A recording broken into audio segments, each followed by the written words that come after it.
Il y a des moments où l'on a l'impression que rien ne se passe comme prévu. On fait des efforts, on court contre la montre, on insiste encore et encore, mais les résultats n'arrivent pas. Et au fond de nous, une inquiétude persiste. Et s'il existait une autre manière d'aborder ces instants? Les enseignements du bouddhisme ancestral nous proposent un profond changement. Apprendre à faire confiance au rythme naturel de la vie peut transformer complètement notre manière de penser, de ressentir et d'agir. Plutôt que de résister, de lutter ou de forcer ce qui ne coule pas naturellement, nous pourrions commencer à voir la vie comme une rivière qui suit son cours. Parfois calme, parfois agitée, mais toujours en mouvement. Essayer de l'arrêter ou d'en changer la direction ne fait que nous épuiser. Plus on essaie de la contrôler, plus elle nous échappe. Le bouddhisme nous enseigne que tout arrive par l'interaction de causes et de conditions. Rien n'est isolé, ni dû au hasard. S'accrocher à ce qui devrait être, ou vouloir que tout se passe selon nos propres règles, ne fait que nous faire souffrir. C'est comme espérer qu'un arbre fleurisse en plein hiver. On aura beau le souhaiter, il ne fleurira que lorsque son temps sera venu. Comme l'eau d'une rivière trouve son chemin entre les rochers, notre vie aussi a la capacité de s'adapter, d'ouvrir de nouveaux sentiers et d'avancer. Relâcher ce désir constant de tout contrôler est une forme puissante de libération. Cela nous permet de découvrir que la vie n'est pas contre nous, mais agit comme un guide silencieux, nous conduisant là où nous avons réellement besoin d'être. Tel un navigateur qui ne lutte pas contre le vent, mais apprend à l'utiliser, nous aussi pouvons apprendre à avancer avec moins de résistance et plus de sagesse. Faire confiance à ce courant ne signifie pas se résigner ni rester les bras croisés. Cela signifie agir avec intelligence, savoir quand il faut ramer avec force et quand il vaut mieux se laisser porter. Ce faisant, nous abandonnons l'anxiété du futur et la frustration de ce qui ne s'est pas produit comme nous l'espérions. Nous vivons plus présents, plus ouverts aux surprises de la vie et reconnaissants même pour les chemins que nous n'avions pas imaginés. La clé réside dans la compréhension que beaucoup de souffrances que nous portons ne viennent pas de ce qui se passe autour de nous, mais de la façon dont nous nous accrochons à nos idées, à nos attentes et à nos désirs. Le Bouddha a enseigné que la souffrance naît de l'attachement, de cette impulsion à vouloir tout contrôler et à résister à l'inévitable. Ce n'est pas le changement en soi qui nous fait mal, mais la lutte intérieure que nous menons en le rejetant. Chaque fois que nous idéalisons notre vie et que cette image ne se réalise pas, surgissent la frustration, la colère ou la tristesse. Non pas parce que la vie nous a trahis, mais parce que nous refusons d'accepter sa nature changeante. L'esprit humain cherche des certitudes, de la sécurité, du contrôle. Mais la réalité, c'est que tout change, tout est impermanent. Ce besoin de s'accrocher, de tout retenir avec force, devient une prison invisible. Il nous maintient enfermés dans des attentes impossibles à satisfaire, nous empêche de profiter du présent et nous fait craindre l'avenir. Et pendant que nous essayons de tout contrôler, le moment présent, le seul réel, nous échappe. Comprendre cette vérité est le premier pas vers la libération de la souffrance. Il ne s'agit pas de cesser de rêver ou d'avoir des objectifs, mais d'avancer avec eux sans les serrer trop fort, les mains ouvertes. Il s'agit de vivre avec un but, mais aussi avec souplesse, d'aimer avec intensité, mais aussi avec acceptation. En adoptant cette attitude, nous découvrons une nouvelle forme de paix, une légèreté qui ne dépend pas de la perfection des choses, mais de notre capacité à suivre le courant de la vie. Même les détours, les changements de direction ou les chutes ont un sens. Tout ce qui est vraiment destiné à toi arrivera au moment juste. Et cette vérité, quand elle est intégrée, peut changer notre manière de vivre, de penser et de ressentir. Ce qui est destiné pour toi n'arrivera ni par hasard, ni parce que tu as abandonné, mais parce qu'en lâchant le besoin constant de contrôler, tu crées un espace pour que la vie t'offre ce qui t'est réellement destiné. Lâcher prise ne signifie pas renoncer à ses rêves, ni se soumettre aux circonstances. Cela signifie avoir la foi. La foi que tout ne dépend pas uniquement de ta force, de ton insistance ou de cette peur profonde de perdre ce que tu aimes. Dans les enseignements bouddhistes, on nous rappelle que l'attachement engendre la souffrance, tandis que le lâcher-prise ouvre le chemin vers la paix intérieure. Imagine essayer de retenir de l'eau entre tes doigts. Plus tu serres, plus elle s'échappe. Mais si tu ouvres la main, l'eau coule naturellement. Il en va de même pour la vie, les rêves et les relations. Il ne s'agit pas de s'agripper désespérément, mais de tenir avec douceur. Un vieux maître zen illustrait cette leçon avec une tasse de thé. Parfois, il la serrait si fort que le liquide se renversait. D'autres fois, il la tenait avec légèreté, gardant l'équilibre. Lorsqu'il demandait à ses disciples quelle était la meilleure façon de savourer le thé, la réponse était évidente: tenir, ne pas serrer. Lorsque nous apprenons à abandonner ce besoin excessif de contrôle, nous ne renonçons pas à nos objectifs, mais nous cessons de souffrir pour ce qui n'est pas encore arrivé ou ce qui est déjà passé. Nous reconnaissons que chaque étape a son propre rythme. Il y a un temps pour semer et un temps pour récolter. La sagesse du lâcher-prise nous révèle que certaines portes se ferment pour nous protéger, que certains retards sont des actes invisibles d'amour et que même les vides les plus douloureux préparent le terrain à quelque chose de plus grand. Chaque fois que nous lâchons prise, nous gagnons un trésor, la liberté intérieure. Depuis cet espace d'ouverture, nous commençons à avancer plus léger, plus serein, réceptif aux surprises que le courant de la vie peut nous offrir. Mais une question naturelle surgit. Comment savoir quand il est temps d'agir et quand il faut lâcher prise? Bien souvent, la confusion ne vient pas du fait que nous ignorons ce que nous voulons, mais du fait que nous ne savons pas à quel moment avancer ou quand il vaut mieux attendre. Trouver l'équilibre entre l'action et le lâcher-prise est l'une des compétences les plus subtiles du chemin spirituel. Et même si cela semble difficile, la vie elle-même nous enseigne, si nous apprenons à l'écouter. Agir a un rôle essentiel. L'action consciente, guidée par le cœur et la sagesse, est une force de transformation. Cependant, tout mouvement n'est pas forcément synonyme de véritable progrès. Il nous arrive d'agir par anxiété, par peur d'être à la traîne ou pour prouver quelque chose. Ce type d'impulsion n'est pas un véritable laisser-faire, mais une forme de lutte contre le courant. Le bouddhisme nous parle du juste effort, un des principes du noble sentier octuple. Il ne s'agit pas de forcer sans but, mais d'agir à partir d'un espace de sérénité, de clarté et de détachement vis-à-vis du résultat.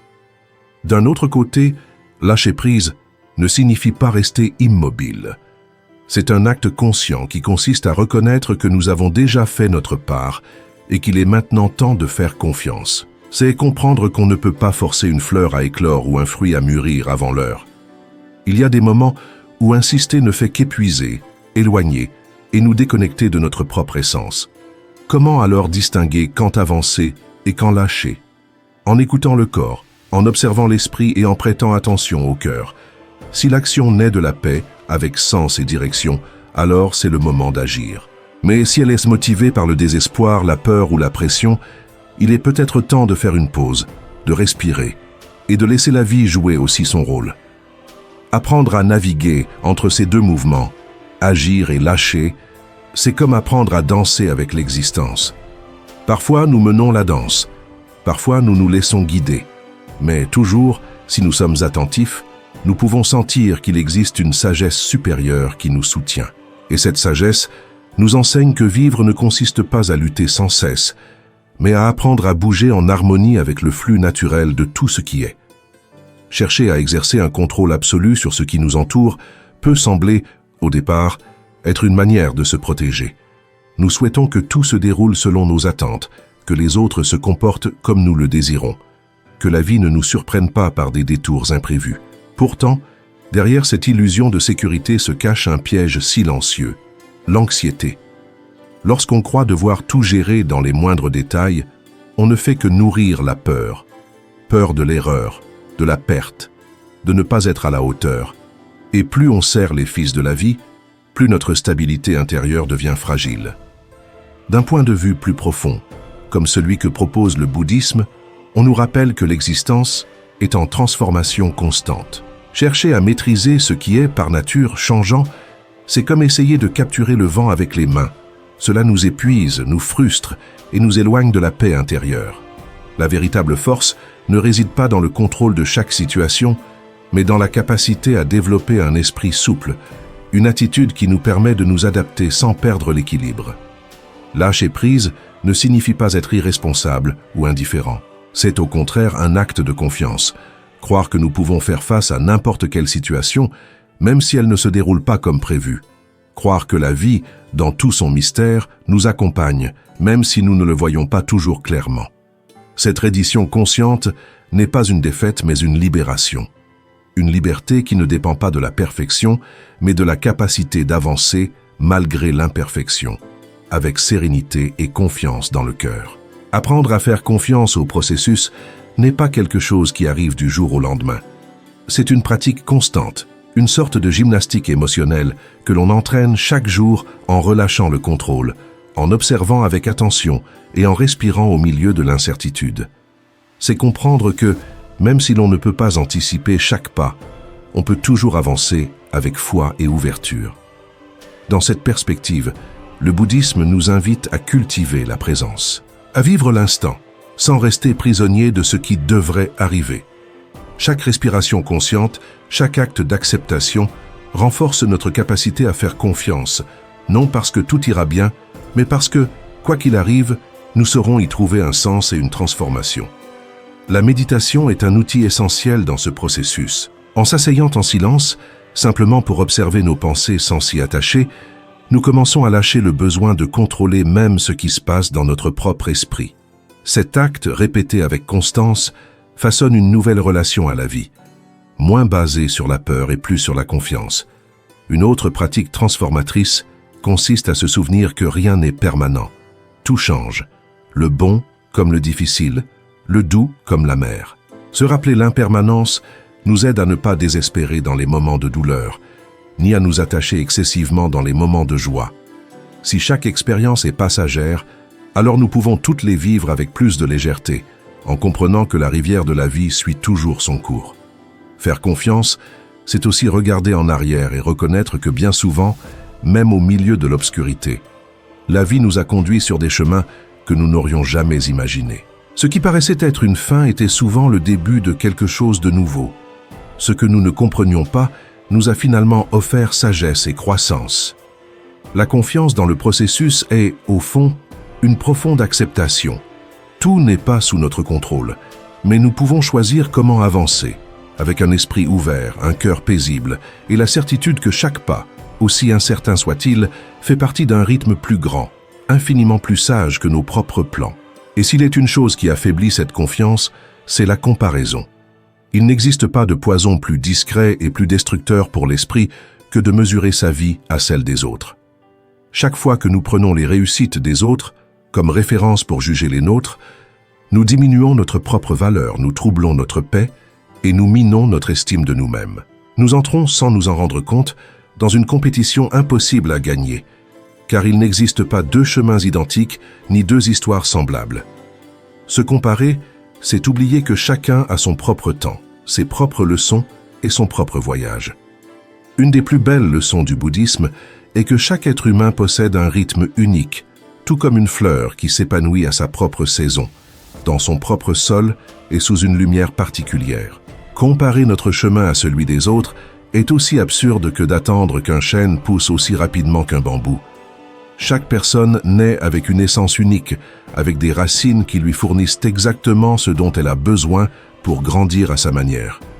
C'est quand nous perdons de vue qui nous sommes, quand nous oublions notre authenticité et cherchons ce qui ne peut venir que de notre intérieur, que la comparaison fait son nid. Cet oubli nourrit la frustration, la tristesse silencieuse et l'envie furtive. Cesser de nous comparer n'est pas de l'arrogance, c'est un acte profond d'amour envers nous-mêmes. Cela signifie se rappeler que notre vie n'a pas besoin de ressembler à une autre pour avoir de la valeur, que notre propre rythme, nos pauses, nos défis et nos victoires constituent une signification sacrée. Le vrai succès ne se mesure pas à l'admiration des autres, mais à la tranquillité que nous ressentons quand nous sommes fidèles à ce que nous sommes vraiment. En tournant le regard vers l'intérieur, plutôt que de nous distraire vers l'extérieur, nous découvrons l'essentiel. Ce n'est pas être meilleur que quiconque, mais être authentiquement soi. Et dans cette authenticité, notre existence devient plus légère, plus pleine, plus vraie. Apprendre à lâcher prise est une autre leçon vitale qui, loin d'être un signe de faiblesse, représente l'un des plus grands gestes de force personnelle. Il faut bien plus de courage pour laisser partir ce qui nous fait mal ou n'a plus de sens que pour continuer à le porter par peur de l'incertitude.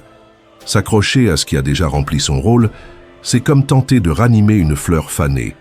On ne fait que prolonger la souffrance. En revanche, lâcher prise, c'est reconnaître le flux naturel de la vie, exprimer de la gratitude pour ce qui a été et faire place à ce qui peut advenir. C'est une manière de nous honorer, de prendre soin de notre croissance émotionnelle et spirituelle. Pense à une feuille qui tombe en automne. Elle ne lutte pas, ne s'accroche pas à l'arbre. Elle se laisse simplement porter par le vent, sachant, même sans tout comprendre, que son voyage continue au-delà de cette chute. Nous pouvons, nous aussi, libérer les liens qui ne nous nourrissent plus, les objectifs qui nous épuisent, ou les versions de nous qui ne nous représentent plus, et ainsi ouvrir la voie pour que quelque chose de plus aligné puisse émerger. Le lâcher-prise ne réclame ni justification ni reconnaissance. C'est une décision intime et silencieuse, un pacte avec notre vérité, au-delà de la peur, de l'ego et des attentes extérieures. Et même si parfois s'éloigner fait mal, comme si nous renoncions à une part de nous-mêmes, en réalité, nous nous libérons de ce qui a accompli son cycle. Dans ce geste de détachement naît une force intérieure qui ne dépend pas de l'environnement, mais d'une confiance dans le mouvement naturel de la vie. Une métaphore puissante en raconte l'histoire. Un moine portait des années durant un sac à dos rempli de pierres, croyant que ce fardeau prouvait sa force. Jusqu'au jour où il s'arrêta devant une rivière, déposa le sac et en voyant l'eau s'écouler comprit que le véritable pouvoir ne réside pas dans la capacité à supporter l'inutile, mais dans le courage de le laisser partir. Dès cet instant, il avança avec davantage de liberté, de légèreté et une paix profonde. Appliquer l'art de lâcher prise au quotidien est une pratique puissante de bien-être. Parfois, lâcher signifie renoncer à une dispute stérile, laisser partir un ressentiment qui ne fait que blesser ou abandonner une attente qui serre l'âme. Chaque fois que nous décidons de lâcher un peu, nous renforçons l'âme et nous rapprochons de vivre authentiquement. Lâcher n'est pas abandonner ses buts, mais lâcher l'obsession de maîtriser chaque étape du processus. C'est permettre au chemin de faire place à l'inattendu, laisser les opportunités se manifester sans résistance et faire respirer le cœur sans pression. Lâcher prise est un acte de foi. Foi que ce qui est vraiment à toi ne nécessitera jamais d'être forcé. Et dès que cette confiance t'habite, naît une sérénité profonde, une force tranquille qui te soutient même lorsque tout change autour. Faire confiance au cours naturel de la vie ne signifie pas qu'il n'y aura ni obstacle ni difficulté. Cela signifie que, même si le cap change ou le vent se lève dans une autre direction, tu disposes toujours en toi d'un point d'équilibre, une calme qui t'habite, quelles que soient les circonstances. Voilà la véritable force qui naît quand tu lâches le contrôle et choisis de te laisser porter. Aujourd'hui, plus que jamais, il est essentiel de se rappeler que la vie n'est pas contre nous. Même lorsque tout semble s'arrêter, lorsqu'il y a des silences ou des vides que nous ne comprenons pas, cela fait aussi partie du tissu invisible du processus. Parfois, ce que nous prenons pour des détours sont simplement des routes nouvelles que nous n'avons pas encore apprises à voir. Et quand nous cessons de tout vouloir expliquer immédiatement, nous pouvons enfin entendre la mélodie entière que la vie souhaite jouer à travers nous. La douleur peut rester, mais elle devient plus légère quand nous l'embrassons comme faisant partie de notre propre évolution. Prends un instant pour respirer profondément. Pense à tout ce que tu as vécu, aux défis surmontés, aux cycles fermés. Accorde-toi la permission de faire un peu plus confiance. La vie détient sa propre sagesse, ton âme le sait. Lorsque tu choisis, même en silence, de faire confiance, commence à naître en toi une légèreté que la peur ne peut arracher.